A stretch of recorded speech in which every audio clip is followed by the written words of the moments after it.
And let me tell you, folks, the TikTokers that talked about being detained, they were right. It was an insane fucking situation. I got global entry. This is going to be my first ever global entry entrance. Hopefully this will go smoothly. Okay. Oops, hold on. My my room service is here. My cold brew is here. 1 second. Hold on. It's the worst cold brew of my life. Okay. It is what it is.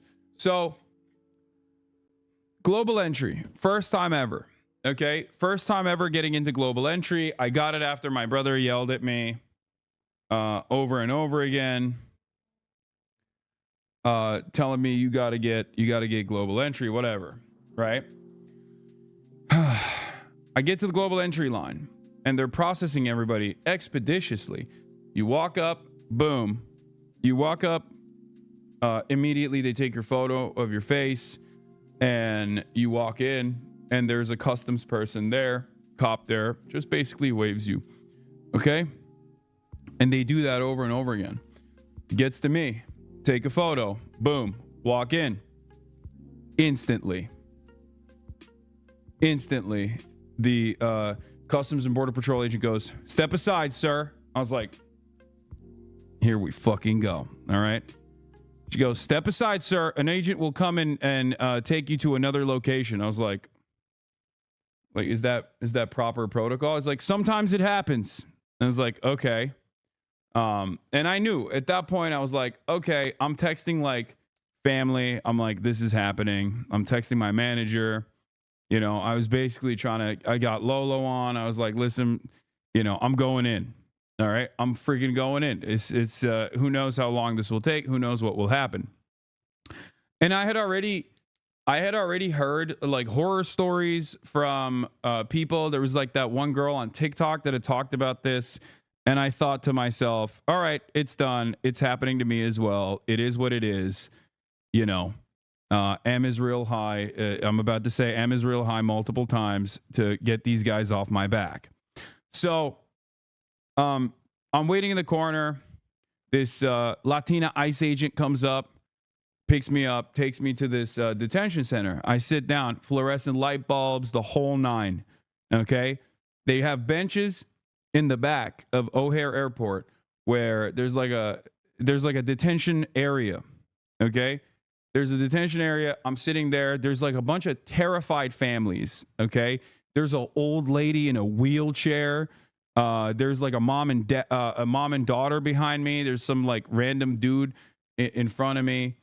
And the way it works is there's a back door, right?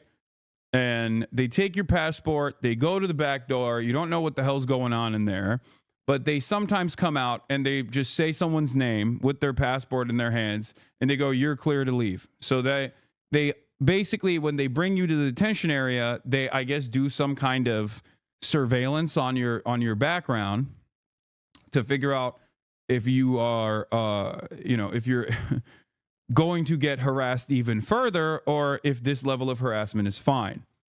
Okay. And I asked and I looked around at all the passports that people had to see if there were other American citizens. And lo and behold, at least in the area that I was at, I was the only American citizen. There was another guy that actually had an American passport as well. But like, because I asked the terrified family behind me, I was like, "Hey guys, if you don't mind me asking, like, do you guys have an American passport?" They were like, "No."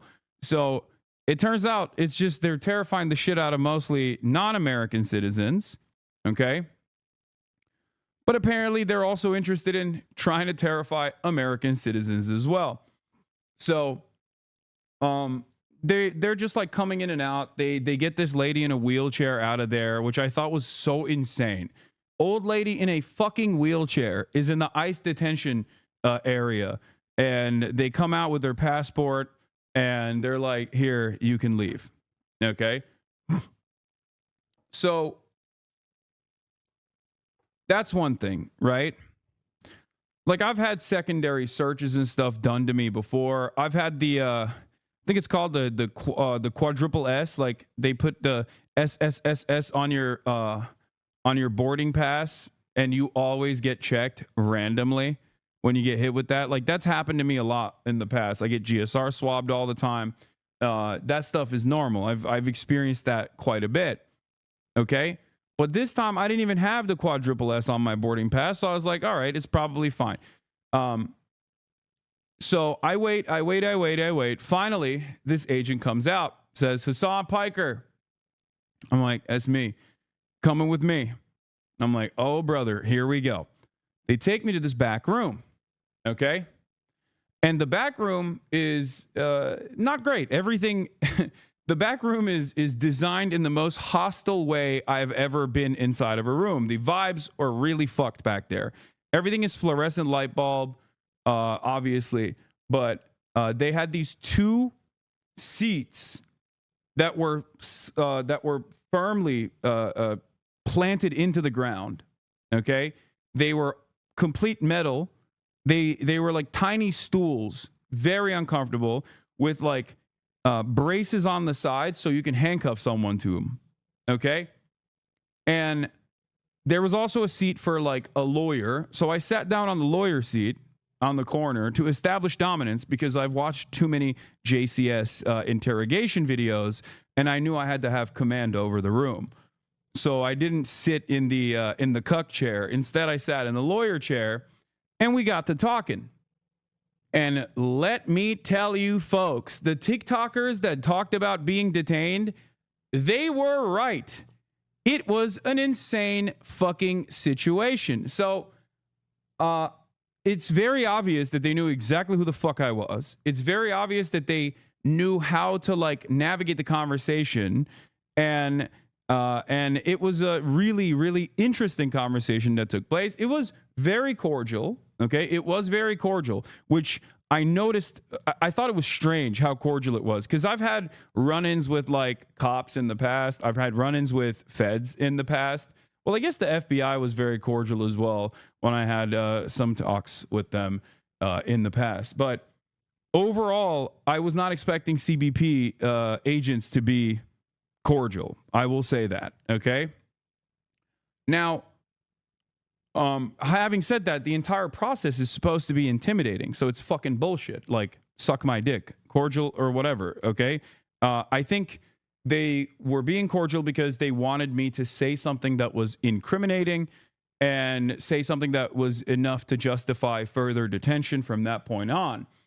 And let me tell you, they certainly did do that. So he knew exactly who the fuck I was, but he was basically like broaching the conversation in a way where it was like free flowing, where in the process of discovery, he was adding on additional talking points. He always made it seem as though he was asking certain things that after discovering in the process of that conversation, he would ask additional questions. So, you know, he's like, oh, what are you doing in Chicago? And I was very revealing. I was like, well, I was in France because I want to take my family out for Mother's Day to France, but I had to come back early from France, even though today is technically Mother's Day, because I have a speaking engagement at University of Chicago. And he was like, oh, what kind of speaking engagement? It's like, I don't know, some like journalism school stuff. And he's like, oh, well, since you mentioned that, he kept saying, oh, well, since you mentioned that, what do you do as a job? And I was like, I'm a Twitch streamer. And he's like, well, since you mentioned that you were a Twitch streamer, what kind of things do you stream about? And at first I was like, do I just tell him I play video games? Because I don't think this motherfucker's going to believe me if I say I just play video games to him, right? So I was just like, yeah, I play video games, but I also do current events sometimes, drama, internet. And he's like, oh, do you talk about, since you mentioned that, you talk about the things that you talk about, do you talk about the news? And I was like, yeah, I talk about the news. And he kept saying, okay, so when you talk about the news, do you talk about the war? And I was like, what do you mean by that? He's like, do you talk about Trump? And that was the first time where I was like, what the fuck is this question? Like, I literally straight up told him, I was like, why are you asking me this? Like, I was like, what does this have to do with anything? And it was interesting because the dude asked so many so many insane questions, none of which is illegal, by the way. I just need you to understand nothing I have done thus far is illegal, as in nothing I've done online is illegal as of now, if that makes sense. Now, laws may change in the future and they might actually start prosecuting speech, which I do fear is the goal of this administration. But so far, everything I've done is fully protected under the First Amendment. Okay? And none of these questions are actually valid questions to ask. But I was entertaining it because I didn't want to, I didn't want to present it as being difficult because I didn't want to extend the detention. And two, I actually wanted to see how far I could take it. Maybe it was fucked up of me to do that. Maybe it was not appropriate for me to do that, to play fast and loose with a person that has complete control over my life in that very moment. But I wanted to see like what they were trying to get away, like what they were trying to take from this conversation. And so, you know, instead of just pleading the fifth as I'm supposed to do in situations like this, I just kept giving him answers. And there were definitely areas where I was very revealing about my position, knowing full well that they know exactly what they're looking for. I saw no reason to hold back on certain things. So I said, I don't like Trump. I was like, what are you going to do? It's protected by the First Amendment. I don't like Trump. Yes. Right? Like, I was like, I'm not fond of him. I don't like him. He said he was going to end the wars. He hasn't ended the wars. What the fuck is up with that? You know?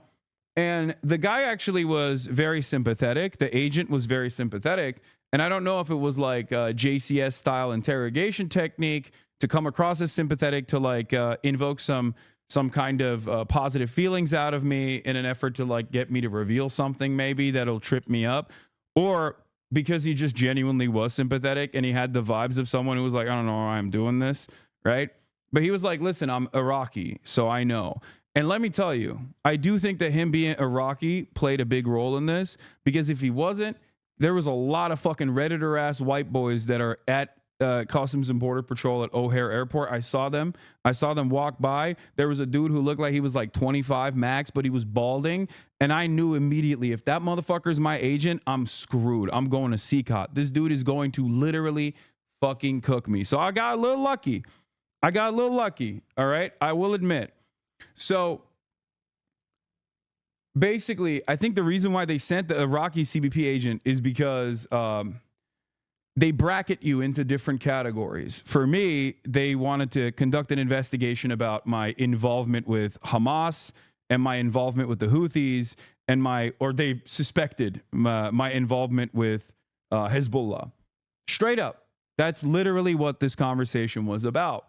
And it's not even a joke. Like, they straight up fucking tried to get something out of me that I think they could use to basically detain me permanently, which is insane, because there is no direct connection or direct involvement. So I'll say this much.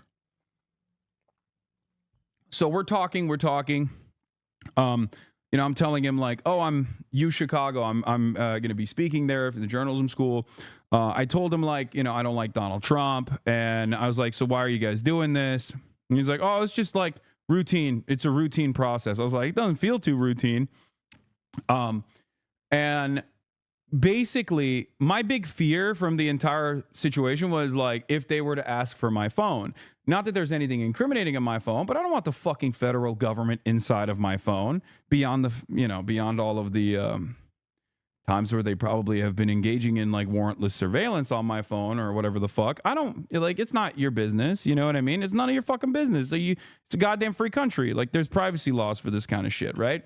So for those of you who don't know, by the way, they can't actually unlock your phone, but if you have biometrics on your phone, they could technically use that and put the phone to your face and unlock it that way. Hold on, let me fix this. Let me fix the banner.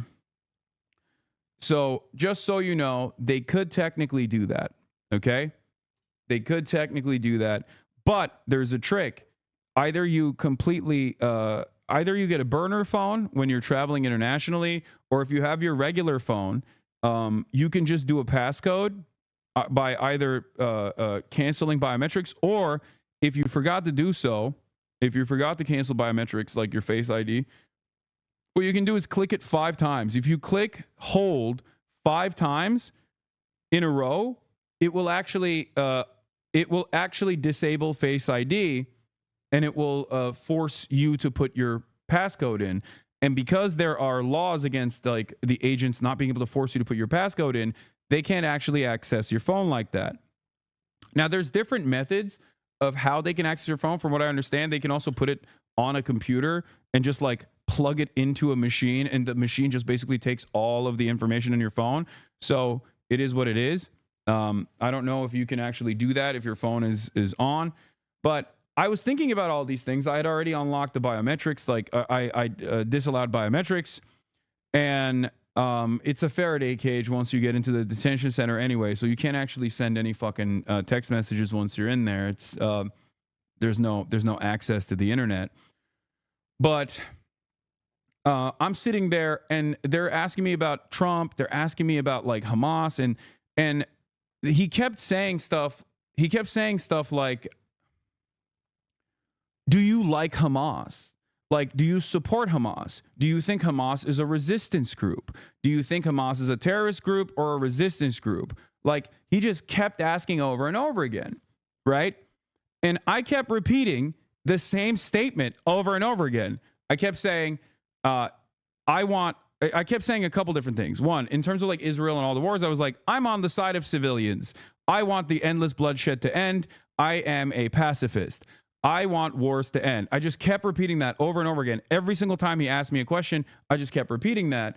And every single time he asked me a question, a leading question about Hamas, I kept saying, the United States State Department recognizes Hamas as a terrorist organization. The United States State Department recognizes Hamas as a terrorist organization. So, like, he just kept asking me over and over again, like Hamas, Houthis, all this shit, trying to be like, oh, do you support them? Do you like them? Like, what do you think about them? Which I thought was fucking insane, because the reality of the matter is, okay, up until this very moment, if you were to say, as an American citizen, you stand 10 toes down with Hamas, or you stand 10 toes down with the Houthis or whatever the fuck, they can't deny you entry into the country for that shit.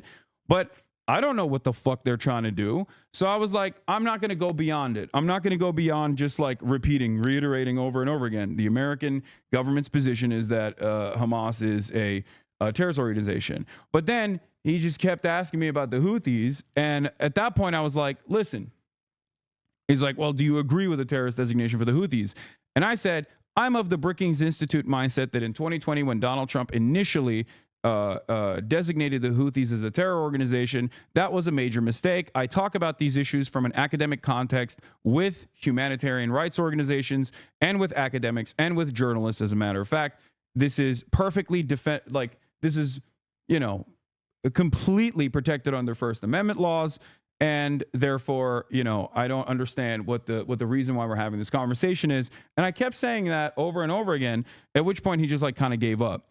But what I thought was really interesting was, and I even followed it up with like, I call balls and strikes. And there are things that Trump has done that I actually agree with. And I'm not shy about saying those things, even though initially he said he was going to end all these wars. He hasn't done so. I think these wars are unnecessary. They're costly. And a lot of civilians die in the process. I don't think it's appropriate. I think it's very inappropriate. And it must end, right? Like that's my position. But I do think that Trump did a good thing where he implemented a ceasefire with the Houthis. So when he does stuff like that, when I agree with him, I tell him what's what. Like I say it. When I agree with Trump in a decision, I'm open about it, right? So I explained that to him, and I just yapped away over and over and over again. And what I found to be particularly interesting was in the first half of the conversation, it was just like basically a fact-finding mission, right? Try to get me to say something. that I think would be of interest. In the second part of the conversation, there were some real actionable items that he presented that depending on how I answer those questions, like I'm fucking going to jail. Because the first stuff was just illegal for him to ask me those questions and completely completely idiotic and ridiculous. And I think they did it because they know who the fuck I am and they wanted to put the fear of God into me, not knowing that I'm a stubborn piece of shit and that's not going to work at all. Right. The second half of the conversation was actually like, because he left, went away for like 35 minutes, came back, and then he asked like actionable items. But one thing that I will take note of that I thought was very interesting was the fact that a lot of the shit that like the Ethan Kleins of the world have like cried about over and over again were unironically brought up in that fucking conversation. And I was shocked. Okay. Not like the bleach sword, obviously, but like the Houthi. Like, did you interview a Houthi? It says here that you interviewed a Houthi. And I was like, or was he actually a Houthi? And I was like, he's not. You can look to all of the reporting that came out afterwards and before I interviewed him that he is not a Houthi, that he is a regular Yemeni citizen. And I said, like, his name is Rashid al-Haddad. He is not even a Shia. And the dude, luckily, again, Iraqi, went, oh, yeah, that's right. That's a Sunni last name. Al-Haddad is a Sunni last name. So he must not have been a Houthi. And the very fact that that was like a point of contention that could have fucking gotten me arrested is insane. And I genuinely, in that moment, was thinking like, these fucking dumbass slop tubers are actually playing with fucking fire. And I even thought about not even mentioning this because I was like, I don't want to give them any sort of like power over the situation. But like the reality of the matter is 100% the Trump administration is inadvertently working with a lot of these fucking dipshits. These dipshits are playing a formative role in getting people in trouble with the law. Okay, that is literally the case. It was shocking that that was the case, but it is the case. And it's actually very frustrating that it is the case, that this administration doesn't care. That's why they work with Beitar. That's why they work with all these other fucking insane groups. The Barry Weisses of the world actually have motion in this goddamn admin. Okay? So, they're cheering this on over at eSub. Yeah, I know. They can suck my dick. Liberals, by the way, cheering on one of the largest progressive voices in the country getting detained by the fucking Trump Gestapo. Like, what a wonderful progressive audience they have over there. Anyway, they're fucking straight up fascist at this point. So my point is, it's crazy that like these were actual questions. Like they asked me about my Twitch bans. Okay. And I talked about blowback. I talked about how, I said America deserved 9/11 and it was misconstrued. I do have sometimes I use hyperbolic language and it gets taken out of context or whatever. And he agreed with the blowback sentiment in terms of like the 9/11 stuff. You're dumb. Yeah, no, I told him that. I was like, they asked me about my fucking Twitch bans, chat. It's not even a joke. They asked me about fucking Twitch chat. Like Twitch bans. Not Twitch chat, but Twitch bans. The other Twitch ban he asked me about was the last one that I got banned. And I explained to him like, this is, man, you really talk way too much. Lawyer will be pretty upset at you. Dude, what are you talking about? I know that under normal circumstances, I'm supposed to say, I want a lawyer. I don't want to talk to you. But nothing I'm doing is illegal. And I also wanted to see what would happen. Do you understand?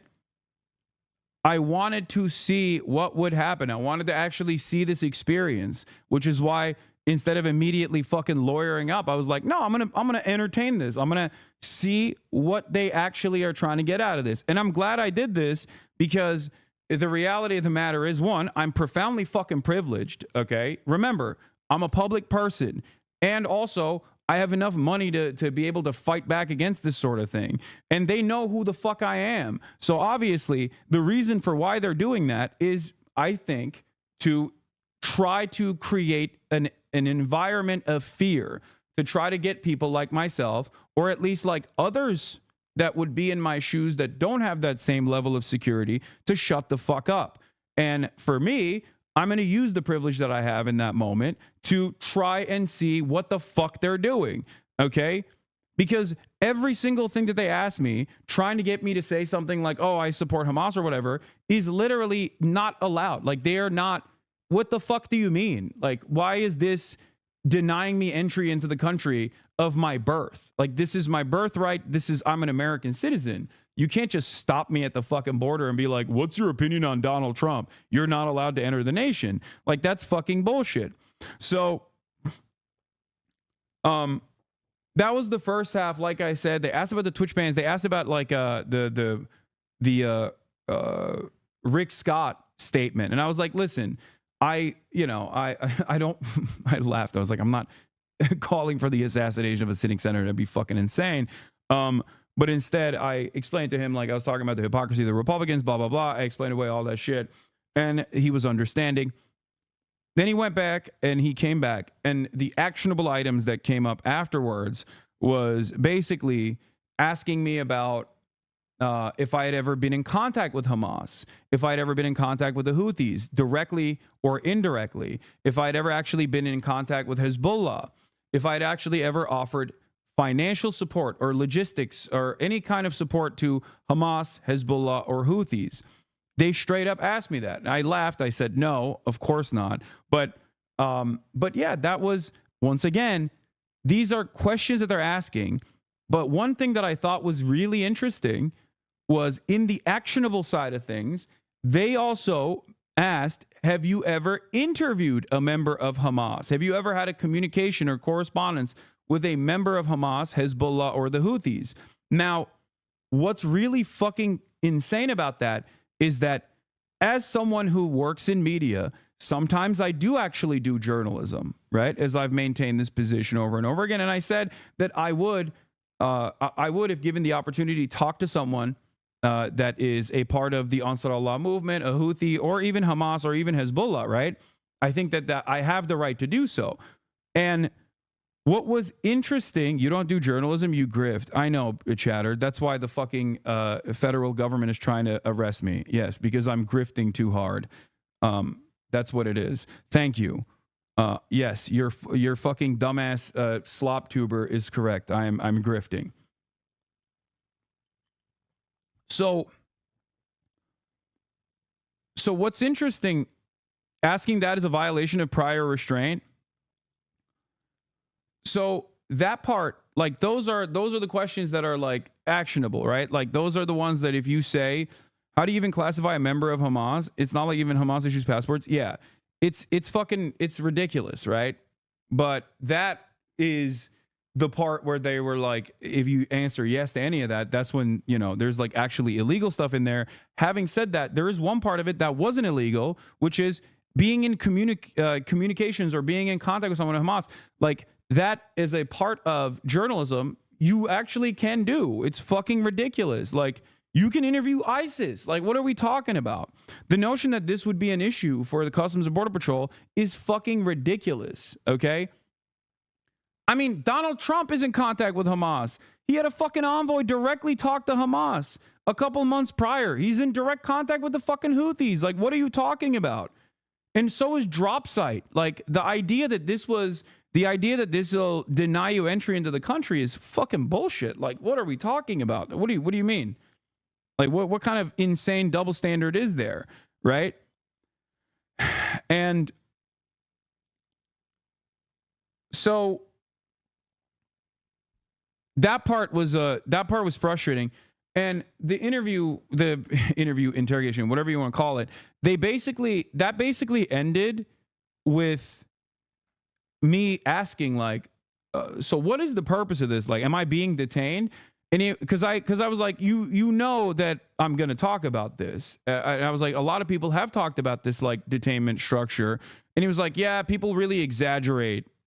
The people really exaggerate how these things go. And I was like, well, it is not a great situation to be in, you know? Like, what do you mean? Yeah, he was like, yeah, there's been a lot of reporting on, the conditions and situations like this in detainment, but you're not technically detained. I was like, so I can leave? Like, I asked him, like, I was like, am I detained? And he's like, no. I was like, all right, so what's the purpose of this entire situation? I can just walk out right now. And basically when I said that, the interview ended. So I don't know if that was something that I should have said from the start. Am I being detained? What's the deal here? But basically, yeah, it was a illegal pretense. Like, well, that's your Fourth Amendment right? No, you don't have. Okay, chatters, I need you to understand something.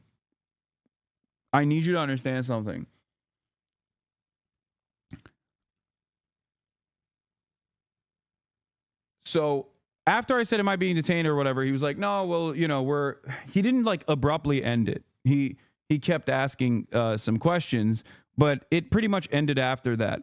And I don't know if that was like, I don't know if that's like I got lucky there. Because when I asked, like, am I free to go? That kind of stopped the process a little bit. And I don't know if that's the reason why I didn't have them look through my phone, but I wasn't planning on letting them look through my phone anyway. That was my point. Like, there was a line where I was going to say, I'm done with this. Either fucking arrest me or, let me go. I don't know what the fuck's happening here. And I got detained. I didn't get detained. Yes, chatter. Yes. ICE agents took me to a detention center. That is a de facto detention. Like, what are you talking about?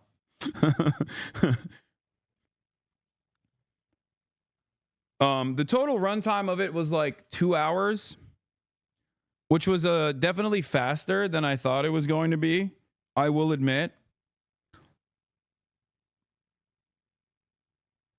And I probably should have asked, am I being detained from the start?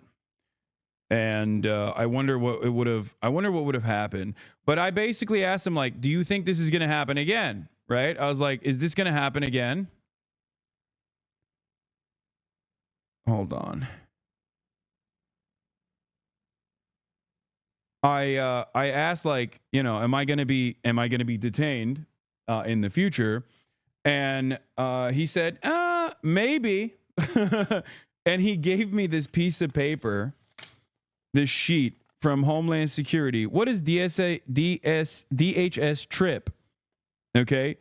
And you can, I guess, submit an inquiry at dhs.gov/trip and ask why I was stopped. You will be prompted to describe your particular concerns and experience, provide contact information to which a response will be directed, and be assigned a case number to help you monitor the progress of your inquiry, which I will do. Okay, I will do this. And he basically said, you can figure out what not to do so that this doesn't happen again. And I suspect the what not to do is just don't be a fucking political commentator that speaks about American foreign policy, which is not something I'm planning on stopping. Now, why did I tell you guys about this experience? Okay. Why did I tell you about this entire experience? Like, because in my mind, I thought maybe I shouldn't reveal this stuff because I think, like, the goal here is to put fear into people's hearts, to have a chilling effect on speech, that, like, the government is unafraid of intimidating you in illegal ways. Okay. The government is now officially willing and able to intimidate you for speech, for your speech. That is a direct violation of the First Amendment. I'm no fucking First Amendment auditor. I'm no big city libertarian. I'm no Mr. Admiral Maritime Law. But the reality of the matter is that as of this administration, they are totally willing and able to actually come after you for your speech. And even with like ridiculous shit. Like they're willing and able to go along with like stuff that gets written in the free press, or willing and able to go along with shit that even fucking Redditors bring up. Okay, that's how stupid and silly this situation has gotten. Now, of course, does this stop me from saying whatever the fuck I want to say? Of course not. Don't be ridiculous. But the reason why I wanted to talk about it was to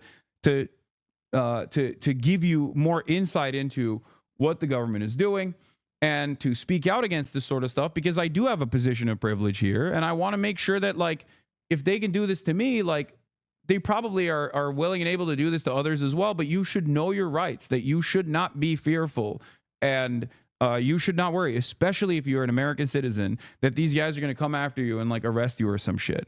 Okay? Was your interview recorded? I don't know.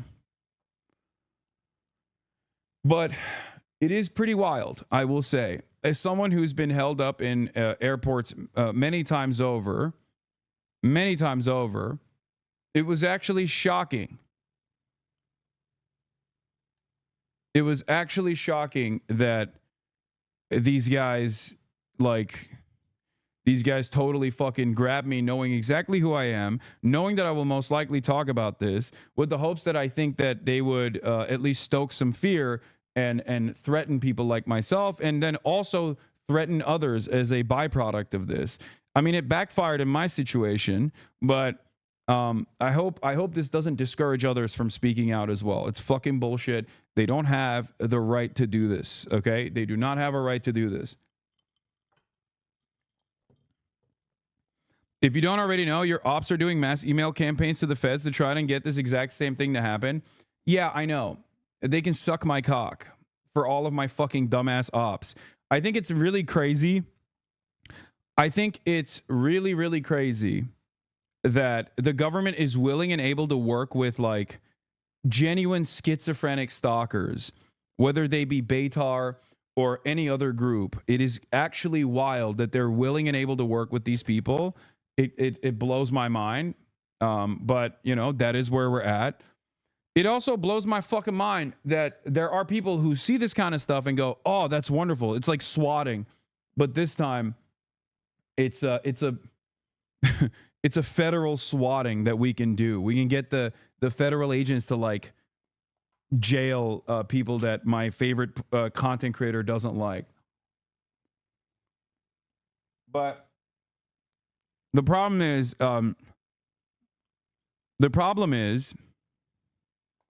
airports are not constitutional free zones. That's a lie that ICE pushes to make you comply with them. That's not entirely correct, Lesbian Bolivar.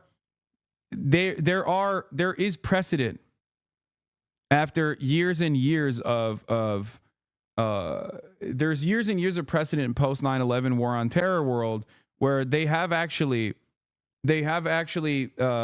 created a structure where they can get away with violating your Fourth Amendment rights in airports. Like it's in a legal gray area.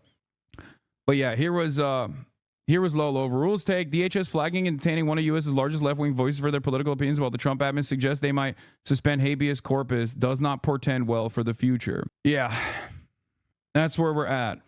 What was the reason for the detainment? You know what the reason for the detainment was. It's because I am flagged in the flight manifest. Even ACLU and most civil rights organizations acknowledge that SCOTUS precedent that effectively erases Fourth Amendment protections in border entry zones such as international airports. They more so suggest either wiping your devices or bringing burner devices. Yeah. Saw you at O'Hare and tried to get a selfie with you, but your private security took you into a VIP room to avoid normies like me. Didn't realize you were too good for your fans. Some socialist you turned out to be. Good one.